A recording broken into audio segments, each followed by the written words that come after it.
ilahi nas tulil firdausi ahla.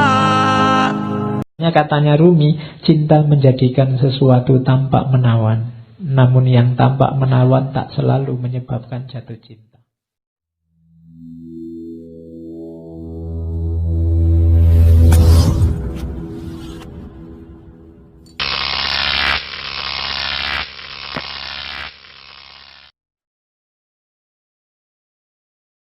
Satu ketika Kois ini kaget, tiba-tiba ada anjing dari kampungnya Laila sekonyong-konyong berjalan lewat depannya Kois. Kois mengikutinya karena dia ingin segera ketemu Laila. Jangan-jangan ini bisa mempertemukan aku dengan Laila. Di tengah perjalanan Kois melewati sekelompok orang kampung sedang sholat. Mungkin anjingnya lewat masjid mungkin. Tapi Kois tidak lihat mereka karena Kois sedang konsentrasi mengejar anjingnya. Setelah Kois pulang, orang tadi yang sholat marah-marah pada Kois. Wahai Kois, tadi engkau melewati kami saat sedang sholat. Kenapa kau tidak ikut sholat dengan kami? Kok kamu tidak lihat kita sholat, kamu lewati saja? Katanya Kois, demi Allah, saat kalian sedang sholat berjamaah, aku sama sekali tidak melihat kalian. Kenapa? Hatinya hanya fokus pada anjing dan yang dia cintai, Laila. Siapa tahu anjingnya bisa mempertemukan dengan Laila. Bila kalian benar-benar cinta pada Allah sebagaimana diriku cinta pada Laila, pasti kalian tidak melihat aku.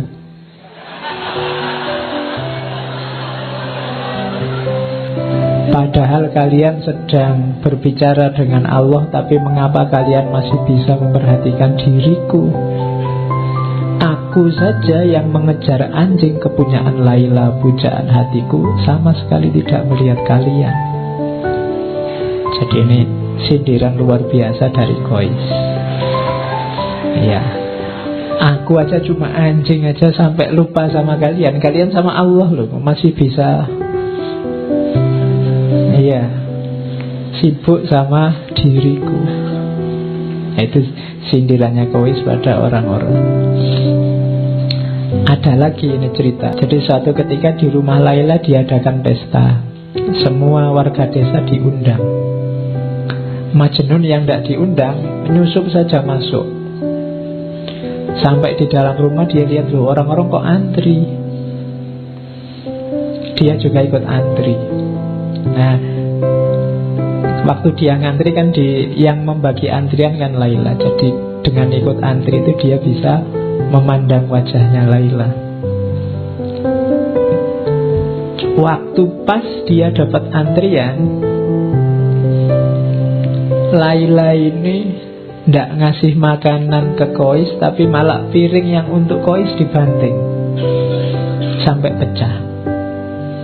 Wow, keluarganya Laila seneng. Alhamdulillah Laila sudah sadar sekarang. Orang-orang seneng semua, tapi ada orang yang lihat, ini Kois kok tidak sadar. Kois kok juga ikut-ikutan seneng. Terus ditanya sama orang sedekati Kois, Kois, kok kamu malah tersenyum? Kamu kan habis dipermalukan di depan semua warga desa. Kenapa mukamu masih senyum? Kois malah heran, loh kapan saya dipermalukan? Tadi waktu Laila mecah piringmu. Kois jawab, oh enggak begitu, kamu salah paham. Laila itu memecahkan piringku tujuannya hanya satu, agar aku ikut antrian lagi. Kalau aku ikut antrian lagi, bisa ketemu lagi, kita bisa berlama-lama saling memandang, sehingga rindunya bisa terobati. Jadi rahasianya di situ. Ya, ini sebenarnya sindiran bahwa kalau Allah ngasih kamu susah, kalau Allah ngasih kamu ujian, kesulitan, itu mungkin karena Allah ingin dekatnya lama sama dirimu. Kalau doamu lama tidak dikabul-kabulkan, mungkin Allah suka rindu mendengarkan suaramu terus. Jadi jangan salah paham dulu. Makanya cintailah Allah, dekatilah Allah dengan rasa cinta, maka kamu tidak akan kecewa, tidak akan mengeluh, tidak akan putus asa. Karena banyak rahasia di balik itu.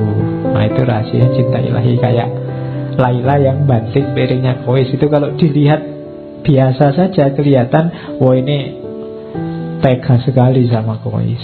Tapi Kois yang ngerti rahasianya malah tertawa. Orang kampung yang tidak tahu dia sorak-sorak, dianggap wah Laila sudah sadar, padahal tidak. Oke. Terus suatu ketika Majnun ini sakit, sama teman-temannya dibawa ke tabib. Katanya tabib, oh ini sakitnya parah, harus dibedah karena ada yang infeksi, ada darah yang harus dikeluarkan. Tapi Majnun menolak, jangan, saya tidak mau dibedah. Tabibnya bingung, lah kok kamu takut? Selama ini kan kamu keluar masuk hutan sendiri. Macan tidak takut, apalagi binatang buas tidak takut. Lah kok kamu dibedah aja takut? Katanya Majnun, enggak, bukan dibedahnya yang saya takut. Lah kamu takutnya apa? Aku takut pisaunya menyakiti Laila. Tabibnya heran, lu menyakiti dari jalur mana? Wong yang dibedah kan badanmu. Katanya Majnun, lu justru itu, Laila itu ada di setiap bagian tubuhku, dia ada di aliran darahku. Jadi aku takut menyakiti. Ya karena ini pelajaran bahwa ketika orang sudah sangat mencintai, antara yang mencintai dan dicintai sudah tidak terbedakan lagi. Jadi kalau Laila disakiti, Majnun yang sakit. Kalau Majnun disakiti, Laila yang sakit. Jadi ketika Majnun dibedah, yang dikhawatirkan oleh Majnun adalah sakitnya Laila. Kenapa? Kalau Laila tahu Majnun dibedah, dia yang sakit. Itu yang dikhawatirkan oleh Majnun. Kalau orang yang kamu cintai sedang disakiti apa dia ini kan kamu juga tidak terima sakit. Nah, itu yang tidak diinginkan oleh Majnun. Makanya jangan dibedah. Aku takut apa? Kenapa? Di setiap aliran darahku ada Laila. Kalau aku disakiti, Laila juga sakit. Oke, ini pelajaran cinta selanjutnya. Ada kisah satu ketika Majnun ini ingin ketemu Laila. Terus dia naik onta. Tapi sayangnya ontanya baru melahirkan. Nah, onta yang baru melahirkan ini masih sayang-sayangnya sama anaknya. Jadi waktu ditunggangi oleh Majnun, ontanya ini bolak-balik, mau maju tapi dia mau mundur lagi, maju mundur lagi, dia nggak nyampe-nyampe. Akhirnya Majnun turun, katanya Majnun, sudahlah, saatnya kita berpisah, cintamu dan cintaku tidak sejalan. Iya, loh iya kan, ontanya mencintai anaknya, dia mencintai Laila, jadi tidak sejalan. Karena menunggangi kamu, selama ini aku berjalan di tempat, kadang maju, kadang mundur. Perjalanan beberapa hari memakan waktu 60 tahun, maksudnya lama sekali. Aku tidak akan menunggangi kamu lagi.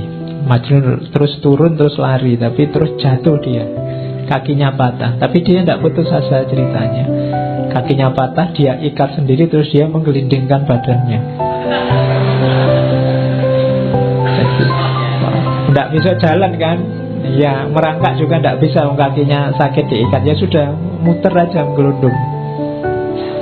Nah ini pelajarannya adalah kalau engkau masih terikat oleh dunia, oleh banyak hal di luar dirimu, kayak onta tadi yang masih kamu tunggangi, kamu tidak akan nyampe-nyampe pada yang kamu cintai. Kalau masih sangat banyak beban yang harus kamu bawa, kamu tidak akan sampai-sampai. Tinggalkan semua bebanmu, berjalanlah, berlarilah, menggelindinglah menuju yang kau cintai. Ya yang dicintai pastinya Allah. Terakhir, satu ketika Khalifah ini yang mendengar cerita Laila Majnun sangat populer, satu ketika ingin tahu anak muda yang dilanda cinta itu kayak apa. Terus dia lihat ditemuinya Laila, tapi dia heran, oh Laila itu cuma kayak gini aja loh wajahnya.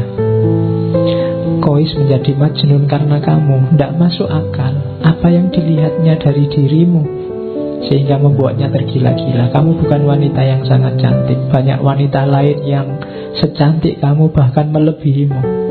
Ada cerita yang bilang, katanya Khalifah, bahkan dayangku yang paling jelek lebih cantik daripada dirimu. Tapi Laila menjawab, diamlah. Yang dia lihat tidak terlihat olehmu karena kamu bukan Majnun. Iya, kamu tidak tahu karena kamu bukan yang mencintai. Hanya yang mencintai tahu keindahan yang dicintai. Jadi itulah kisahnya Laila.